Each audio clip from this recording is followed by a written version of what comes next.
Friends, ఈ వీడియోలో మీకు ఇన్వర్టెడ్ హ్యామర్కి, షూటింగ్ స్టార్కి ఈ రెండింటికి తేడా ఏంటనేది చెప్తాను చూడండి. ఇవి చూడడానికి రెండు ఒకేలాగా ఉంటాయి కానీ వేరు వేరు. ఈ వీడియోతో సింగిల్ క్యాండిల్ స్టిక్ ప్యాటర్న్స్ అనేవి అయిపోయాయి. తర్వాత నెక్స్ట్ వీడియోస్లో దీని తర్వాత వేరే క్యాండిల్ స్టిక్స్ ప్యాటర్న్స్ ఉన్నాయి, వాటి గురించి చెప్తాను.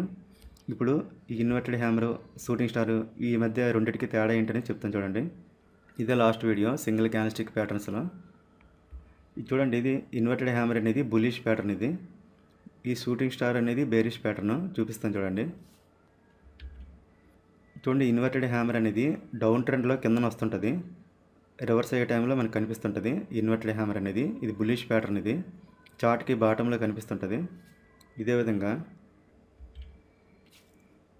ఈ షూటింగ్ స్టార్ అనేది అప్ ట్రెండ్లో కనిపిస్తుంటుంది, అంటే ట్రెండ్ రివర్స్ అయ్యే టైంలో మనకు ఎక్కువగా వస్తుంటుంది. ఇది చార్ట్కి టాప్లో వస్తుంటుంది. ఇది బేరిష్ ప్యాటర్న్. ఇది చూడడానికి అయితే రెండు ఒకేలా ఉంటాయి. పైన వస్తే షూటింగ్ స్టార్, కిందన వస్తే ఇన్వర్టెడ్ హ్యామర్.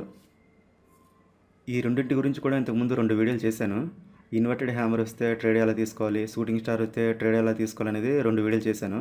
మళ్ళీ ఇది ఎందుకు చేశానంటే ఇలా సపరేట్గా చేస్తే బాగా గుర్తుంటుంది అనేసి చేశాను. ఒకవేళ మీరు ఆ వీడియోస్ చూడనట్లయితే ఆ వీడియో లింక్స్ అనేవి ఈ వీడియో కింద డిస్క్రిప్షన్లో ఇస్తాను, చూసుకోండి. అందులో కొంచెం డీటెయిల్గా చెప్పాను ట్రేడ్ ఎలా తీసుకోవాలి వచ్చేటప్పుడు అనేసి. ఒకవేళ మీరు చూస్తే పర్వాలేదు, చూడకపోతే ఆ వీడియోస్ చూడండి. వీడియో కింద డిస్క్రిప్షన్లో ఉంచుతాను.